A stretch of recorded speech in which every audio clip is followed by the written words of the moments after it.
हिंदी कहानियाँ स्टोरी वाला। गांव की बहन में फूलमती काकी, अंजलि दीदी के लिए शहर से फोन आया है। जल्दी से भेजो दुकान पे, नहीं तो फोन कट जाएगा। हाँ हाँ बेटा, अभी भेजती हूँ। अंजलि बेटा, तेरे लिए शहर से फोन है। सब काम छोड़ के जल्दी जाके सुन ले, नहीं तो फोन कट जाएगा। हाँ माँ, अभी जाती हूँ। जरूर मीनाक्षी दीदी का फोन आया होगा। हाय अंजलि। नमस्ते दीदी, मेरा मतलब हाय, कैसी हो आप? यहाँ तो सब ठीक है। मामा मामी कैसे हैं? तू कैसी है? मेरे तो एग्जाम्स होने वाले हैं। हर रोज कॉलेज जाना पड़ता है।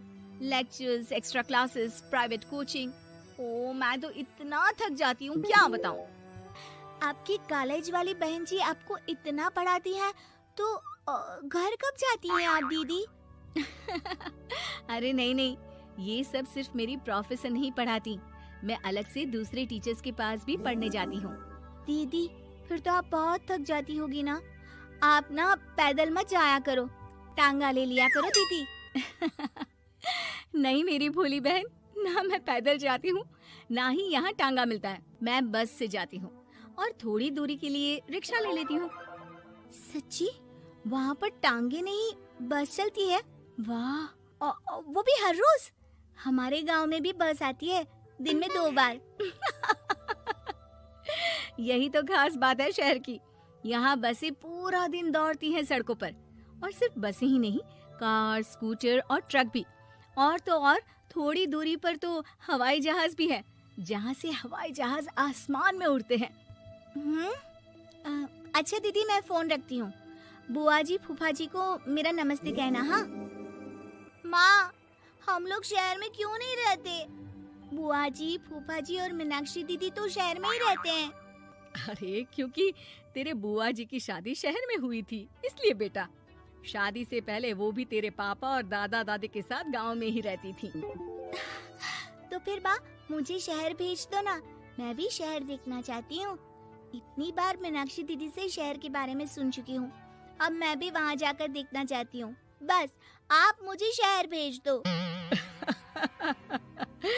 ठीक है, इस बार गर्मियों की छुट्टियों में कुछ दिन रह आना शहर, अपनी बुआ के घर। अब तो खुश ना? हाँ माँ, बहुत खुश। आप देखना, मैं शहर जाके कितने मजे करती हूँ। अंजलि अगले दिन स्कूल जाती है और वहाँ अपने सारे दोस्तों को अपने शहर जाने की बात बताकर चिढ़ाती है। अरे श्रद्धा, शीतल, सरोज, तुम लोग इन गर्मियों की छुट्टियों में कहाँ जा रही हो? एकादशी वाले गांव के मेले में। हम तो दूसरे गांव में नानी के घर जाएंगे। उनका घर नहर के किनारे है, बड़ा मजा आएगा। हम इस बार कहीं नहीं जा रहे, बल्कि हमारे घर में रहने के लिए मेहमान आएंगे। और तू? अरे मेरा क्या है, मैं तो बस पास वाले शहर जा रही हूँ, अपनी बुआ जी के घर। वहीं रहूंगी कुछ दिन। तुम लोग चिंता मत करना, मैं चिट्ठी लिखूंगी तुम सबको वहाँ से। पापा, मुझे तो चक्कर आ रहे हैं, जी घबरा रहा है। बेटा, शहर आने की जिद भी तो तूने ही की थी। अब पहली बार बस में चढ़ी है तो यही होना था, भुगतो अब।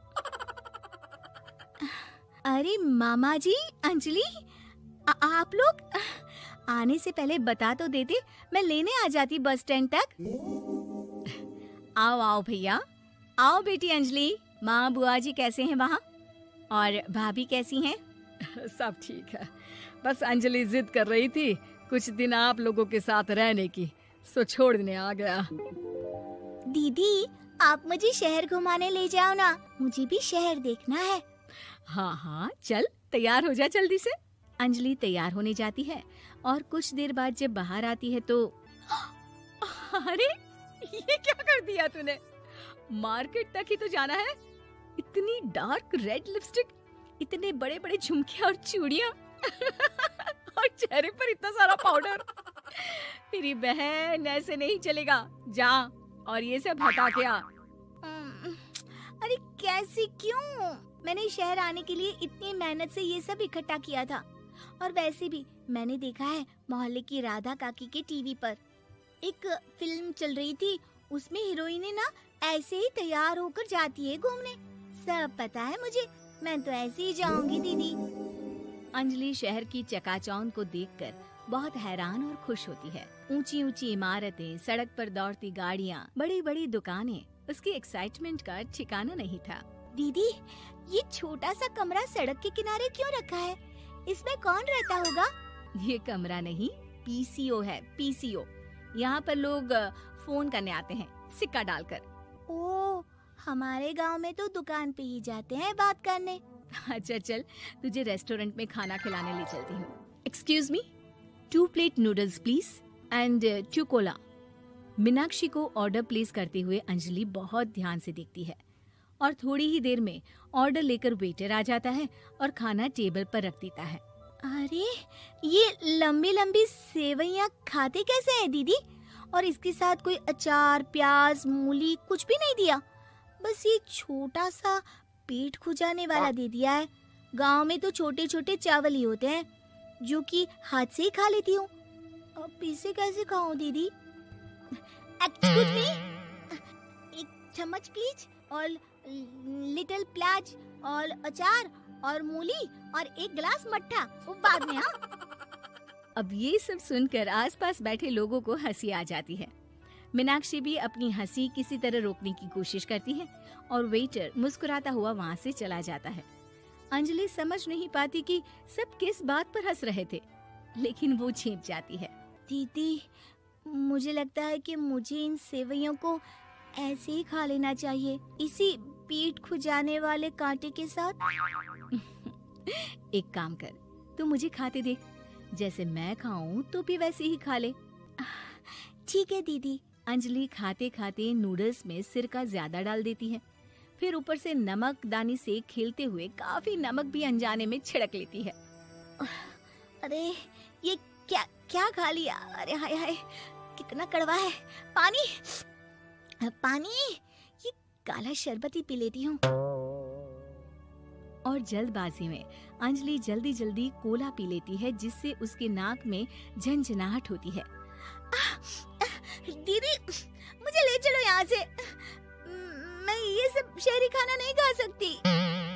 अब शर्म के मारे मीनाक्षी अपनी बहन को वापस घर ले जाती है और कहती है कि देख अंजलि, माना कि शहर और गांव एक दूसरे से बहुत अलग है, लेकिन इसका मतलब ये नहीं कि हमेशा शहर ही बेहतर हो और उस वजह से हमें वो सब करना पड़े जो हम नहीं कर सकते। शहर में सहूलतें तो हैं ही, पर चुनौतियां भी हैं। हम जहाँ भी रहें, हमें कभी अपने आप को कम या ज्यादा नहीं समझना चाहिए। और किसी भी नई जगह में ढलने में समय लगता है, उसके लिए तुम्हें दूसरों की नकल करने की कोई जरूरत नहीं है। बेटा, घूम लिया शहर या अभी और घूमना है? नहीं पापा, मैं अपनी गलती समझ गई हूँ, आप गांव ही ले चलिए मुझे।